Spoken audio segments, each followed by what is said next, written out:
Well, I promise this will be the video I don't delete on this channel. Just taken a while for me to get the courage to actually create a YouTube video. Something I've been wanting to do for quite a while, but I sort of wanted everything to be perfect. I wanted to get the format down packed and to have it all nice and professional, polished. I think what I've discovered is the more you try to make it perfect, the longer it's going to take to actually launch a video. So here we are in all its splendor. My name is Adam Lyttle. A lot of people pronounce it Little, but I pronounce it Lyttle. I'm an independent app developer. I make 6 figures a year just creating and releasing my own apps on the App Store. I focus primarily on iOS apps, so Apple apps. It's kind of a boring intro. Now, this is the thing, like I don't know where to start, don't know how to sort of get the ball rolling. Basically, with the channel, what I'd like to do is just share my passion for creating apps, share what's worked, what doesn't work, and bring others along in the journey with me. I'm passionate about building apps, passionate about getting other people building apps, passionate about sharing my information, my learnings, and passionate about connecting with people who are also wanting to build apps, so to support their family, to support themselves, or are already building apps and trying to take it to that level, that next level. I'm by no means a millionaire. There's nothing extraordinary about what I do. I set out primarily to create a lifestyle business, and my lifestyle business is providing a roof over my family's head, putting food on the table, and sitting down every day to do what I love with no boss and no constraints. So every day I can sit down, I can work, or I don't have to work. I can spend time with the kids, take a day off, whatever I want to do, really. And that's where I've got the business at these days. It provides a passive income. I generate revenue through subscriptions and maintaining those apps. And then I slowly build to my portfolio of apps, creating new apps. How does it work? Well, that's what I want to delve into. I want to share how I've got from $0 to a 6-figure income with no investment money, no debt, to get to where I'm at. All that I have is my trusty MacBook M1 and the iPhone that I'm recording on, so I can't show you that, but it's an iPhone 12. I'm not a fan of buying the latest and greatest technology, call it what it is. I've even got an nice little Apple Watch here, and that Apple Watch is a Series 3. Battery doesn't even last a day. It's gone flat already, but I just use it to track my runs in the morning. One of the biggest traps that I've got into in the past is basically overcommitting, overspending. My journey has been a roller coaster, put it that way. A few years ago, I was running a service business, making websites for clients with custom bespoke backends, all in PHP. Clients were paying me $5,000 to $10,000 to make a website with a custom bespoke backend, basically a content management system. This is back when content management systems weren't a thing. WordPress was in its infancy. Clients would be paying web designers every single time they wanted to make a change to their website. I came in with bespoke content management system, login systems, processes in their backend that they could update their website themselves, which was like, wow, this is fantastic. You're telling me you can make a website for $5,000 or $10,000, and we no longer have to pay a web designer to make every single change to our website. That's going to save us like $30,000 a year. It was a no-brainer. And then I was caught up in the flow of technology a few years later. All of a sudden they're like, why would we be paying you $10,000 to build us our website when we can get one for $30 a month on Squarespace or Wix? That doesn't make any sense. So pretty much overnight, my business went from doing amazing to struggling big time. And I tried so many different business models to try to bring that business back to life. And the writing was on the wall for so long, but I just kept throwing money at it, kept getting more and more in debt, to the tune of, I was about $200,000 Australian in debt by the time the company collapsed.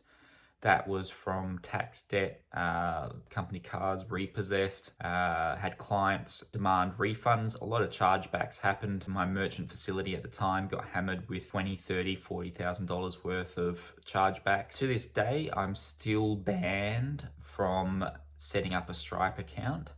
And I'm still banned from setting up merchant facilities because I'm on a list with MasterCard for too many chargebacks, too much of a risk. So that meant that my whole career at the time I thought was over. That's it. Well, I went through a bit of a dark time, not meaning to laugh at it, but I went through dark time. Felt very hopeless, very, very stupid. I had a lot of people very, very angry at me. I had taken people's money to develop stuff. Things weren't being delivered. People wanting refunds. The services that I had built, I had to maintain and keep them up and running. When they would fall over, I'd get angry calls that the businesses couldn't operate. It turned into this whirlwind. I ended up having a full-blown mental breakdown in a heap, in hospital, not in a good way at all. Everything just came crashing down. I thought that I was crap. I thought that I was a loser. I thought that I'd try and put my head back into what I thought of myself then. I didn't think very highly of myself. And I gave it all up and set up a lawn mowing business. And I was up at, I don't know if it's in a saying all over the world, but the crack of dawn, which is about 5 a.m., 6 a.m. I was up every morning mowing lawns, doing landscaping, and grew a lawn mowing business within 9 months, from 0 customers to 90 customers on a rotation every 2 weeks. During this process, I discovered that everyone in the industry was not using any sort of customer relationship management system, CRM.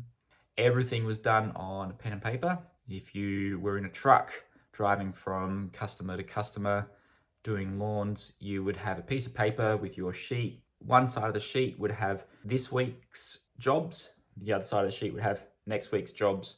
And you would just go through your jobs, next week flip it over, go through your jobs, next week flip it over, go through your jobs. They weren't using a system to manage their invoicing. They weren't using a system to manage their route, their route. So they weren't using the most effective way between customers. So me, with my coding background, I sat and thought, why isn't there an app that you can put up on your phone?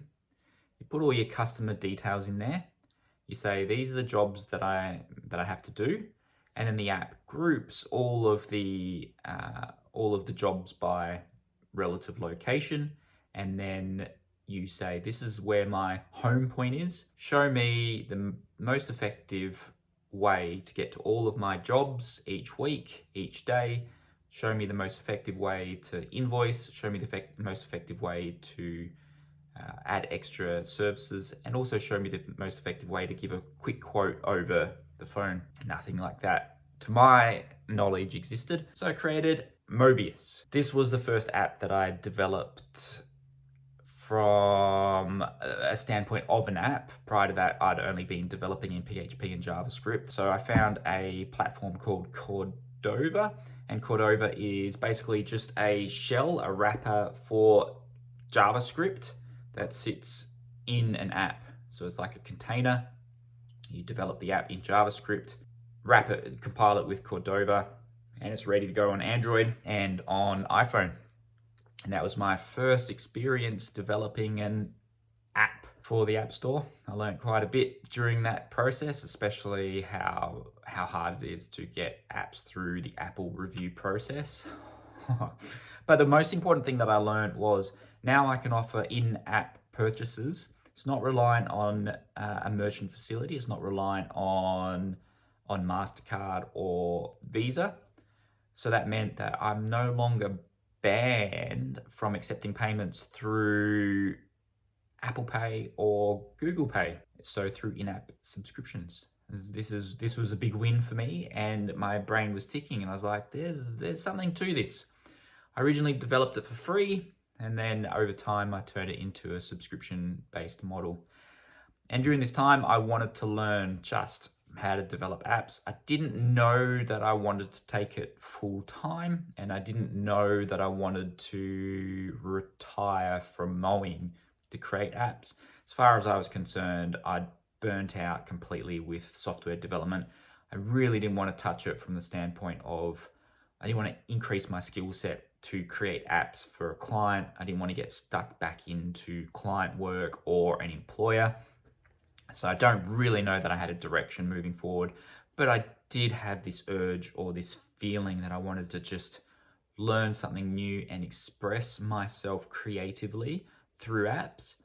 And that's when in 2020, January 2020, I decided to develop an app per day, just learning a new service, a new technique, creating apps, all done in Cordova, all done in JavaScript, but using different APIs to hook into additional functionality of the phone. And I'd release these apps for free and go through the process of what an app, what's included, what's required to build an app. And to this day, that's something that I've kept up. So I've just been building apps, releasing it, and see how they go. The most amazing thing happened with that. So I put them out there, no intention to generate revenue, no intention to create a business out of it, no intention to, like I said, to even retire from manual labor of the lawn mowing business. I would get up at 6 a.m., mow lawns, get home at 6 p.m., 7 p.m., get the laptop out. Back then, it wasn't the M1. It was it was a broken MacBook that I got off Marketplace for $40 that had the screen broken. And I was able to plug in the HDMI cable to get it to work so I could actually compile on the iPhone emulator. Finish work I'd start mowing lawns at 6 a.m., finish about 7 p.m., get home and I'd start coding on my broken MacBook at the time with an external screen. Got off Marketplace for $40. I soon discovered that people were downloading these apps. One app that was doing particularly well was just a squat counter app. It's still on the App Store at the moment. So all you do is each day you track how many squats you were doing.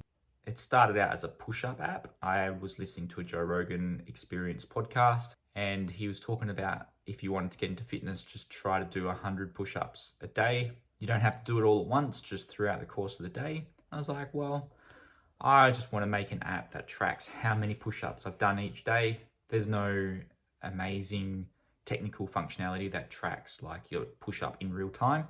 You do 10 push-ups, you log 10 push-ups. That was all it is.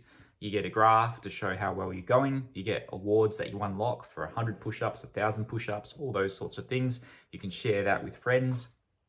That was it. I rebuilt that app as a squat counter, a push-up counter, a lunges counter, basically every single workout that I could think of, released them all. Some did exceptionally well, some flopped. So that's interesting. The push-ups counter and squats counter did amazingly well. The squats counter I found was doing really well in the UK. And when I delved a bit further into it, I found personal trainers were recommending this app to their clients to track the squats that they're doing. So they'd say, your homework is to do 10 squats a day. Use this app to track the squats. So I found this little app that I'd built for free, released it, was all of a sudden having viral growth from personal trainers recommending it to their customers to track squats. So it served one simple process and it did one simple thing. I soon discovered that the power of App Store keywords is where it's at. So I was ranking number 1 for squat counter, and the ones that weren't doing so well, lunge counter, I can't even remember all the other, burpee counter, they were much further down the list. And it's like, okay, there's something here with search engine optimization, app store optimization. There's something about ranking number 1, and the volume wasn't amazing. No one else was really targeting those keywords, but it was enough to generate the initial downloads, and it was enough to generate enough people using it. Then later on, I decided to add in-app purchases, and the in-app purchases add a lot of features for being able to go back a few days. So, hey, we want to go back, we want to update yesterday's squats. I forgot to add them in yesterday. Can I have a feature where I can add them in? I want to add additional workouts. So I want to be able to do push-ups, and I want to be able to track a few different things in my squat counter. So it's like, okay, so those extra features I ended up building into it, but to unlock them, you now had to subscribe for a month or a year. I can't remember what the initial business model was.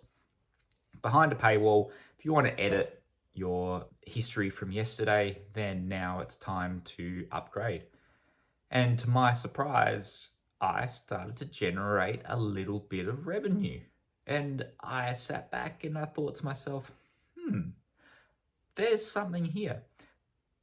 Apple offers the distribution model. So Apple distributed the app. It had no database in the back end, had no server, had no infrastructure that I had to maintain. Everything was contained in a JavaScript file wrapped around this Cordova compiled app, uploaded to the App Store, free to use, there was no dependencies at all, and people would subscribe to this. So what's the proposition here? And the proposition is value. People are looking for, subscribing for value. And don't get me started on the whole state of the App Store. We've got issues with those apps that just bombard you with the most annoying ads possible so that you upgrade. That's not the business model I'm running. I'm not running that type of business model. I'm running the business model of offering value, a valuable product or service to a subscriber, fulfilling their needs, that they're searching for something on the App Store. They try out the app, they like the app, and they want to delve deeper into it, and they subscribe. That seems to be a business model that could work. So I sold the mowing business. Now we fast forward, mowing business up for sale, put it out there. People were shocked at how many clients I'd had. I had, like I said, 90 clients on rotation. I went to franchises to sell the clients to them. They were absolutely shocked how many clients I'd actually accumulated. I put it down to the exact same principle that I've done with any business, and that is offering immense value. With the App Store, I would offer a product, it would be for free, bombard so much value at them and not charge too much. Find that right price point where it's like, okay, for the cost of a coffee, that's a stereotypical idea, for the cost of a coffee, I could have this for a year and add so much value to my life. Did that with my web design business. I would offer so much value until it was no longer valuable, but I was offering so much value in terms of the services provided versus what they were previously paying for a designer to update the website each time. Now all of a sudden they've got a bespoke solution that they can update themselves for a fraction of the price. I did this with the lawn mowing business as well. People would be saying, I'll mow your lawns, cost you X dollars. I'll trim the edges, it will cost you X dollars. For a full cleanup of all of the loose clippings, it's X dollars. I did none of that. All I did was say, I'll mow your lawns, it'll be 20 bucks. I'll mow your lawns, it'll be 30 bucks. I'd go in there, I'd mow their lawns, I'd do the edges, I'd take the clippings, unless they ask not to, because some people do like the clippings. Let me get started on this. It's better. This is a tip. Clippings on the grass is better for the grass. Keep the clippings on the grass. But people don't want the clippings on the grass because they got kids that play on there. It gets wet, goes inside, all the chlorophyll, you know what I'm saying? So it gets all through the kids' clothes. So as an extra value service, it was a good price point. I'd come in, I would do what they were expecting to do, plus extras, and they would get me coming back and they would tell their neighbors, and the business just grew exponentially. And this is what I applied to all businesses, including my app business. But first, to get there, I had to sell the lawn mowing business. I had to buy myself the new equipment to make the apps. But I still had the issue of, if I create an app and it's generating $100 a month, I can't support my family. I can do lawn mowing all day long and that'll support my family. But the second I stop doing lawn mowing, I can't support my family. If I make an app business and it takes off, when I stop, it will still support my family, the definition of residual income with subscriptions. So I knew that I had to give up the lawn mowing business to focus full time on app development, but didn't have the revenue to do app development full time. I substituted it with doing client work. And I'd tell you, I do not like doing client work. I am not good at deadlines. I am not good at feedback. I am not good at revisions and going back and forth and back and forth and back and forth. I'm not good at the communication side. There's no part of running of doing client work and freelance work that I'm good at, except for the coding. Sit me in front of a computer, let me do the coding, and it's good. Second you want me to talk to you, the second you want me to come up with different solutions and ideas for your specific business, the second you want me to provide support ongoing, I fall over. I just lose interest so quick. And this is why I could never work in a business or a company. I mean, this is probably going to come back to bite me if I do ever need to work in a business or a company in the future.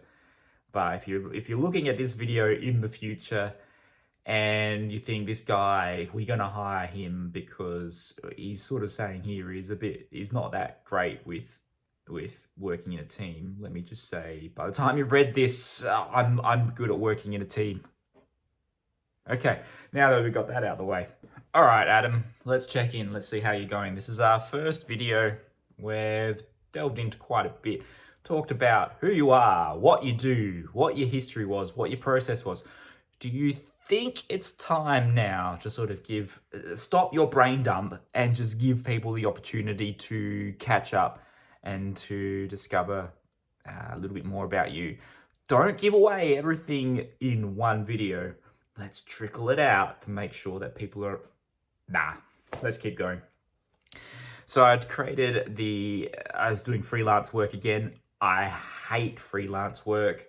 My aim was app business has to get to a stage where it's generating enough revenue that I don't have to do freelance work. The only way that I could make that work initially was to focus on these smaller apps, develop apps, get them to $500 per month revenue. And then that's still not enough to put food on the table. It's still not enough to pay the rent. It's still not enough to have a lifestyle business. I still had to subsidize that with freelance work. But here's the thing. You create an app, it generates $500 per month profit. You got no overheads, there's no server, there's no functionality in the background that you need to pay for. The only cost is their Apple developer program fee. And let's say that $500 is after that 15% that they've already taken out. You can't live off $500 a month, but you can make 10 apps generating $500 a month. But you're not going to generate 10 apps generating $500 a month today. I mean, that's going to take you a year to build 10 apps that generate revenue. So my business model was create an app, get it to $500 monthly revenue and sell it. get the money that's sold, put it into a bank account, live off of that, and just hope with all fingers crossed that we create another app that generates $500 a month to sell. So basically creating my own runway, digging into that runway and getting really, really, really stressed when that runway is getting low, selling an app, extending the runway again. And that worked phenomenally. If an app makes $500 per month, that means it generates $600 a year. If you sold it at market value, you could sell it for a multiple of 2 to 5. A lot of factors go into how to price point the app. On a conservative side, let's just say 2 times revenue. On an amazing side, it's 5 times. From my experience, I've sold apps that have generated 5-time multiple when selling. There's a lot of factors that go into that, and I can create a whole new video on that in the future. But let's just say you sell the app for 2 times revenue. So your $500 an app a day, $500 per month that you can't live off, you can't pay the rent, and you can't put food on the table. All of a sudden you're telling me I can sell that app and I can sell it for $6,000 times 2. So I can make $12,000 from that app today. Wait a minute, all of a sudden I can pay the rent. I can put food on the table. I don't have to take on client work. If clients were paying me $3,000, $4,000, $5,000 for a job, all of a sudden I can be making my own apps that generate me about $12,000 every time I sell them. And that changed the dynamic of my business exponentially. Then my focus was building apps where the customer isn't the subscriber. The subscriber is a nice residual income that comes in, but the customer is going to be the person who buys the app in 6 months, 12 months time. So my objective now, build apps that are going to get downloads, they're going to generate revenue, that are going to be enough revenue that someone's going to buy it in the future. Sorry about that, my alarm just went off, video stopped. Hopefully the 20 minutes I've been talking hasn't been lost, but we'll see.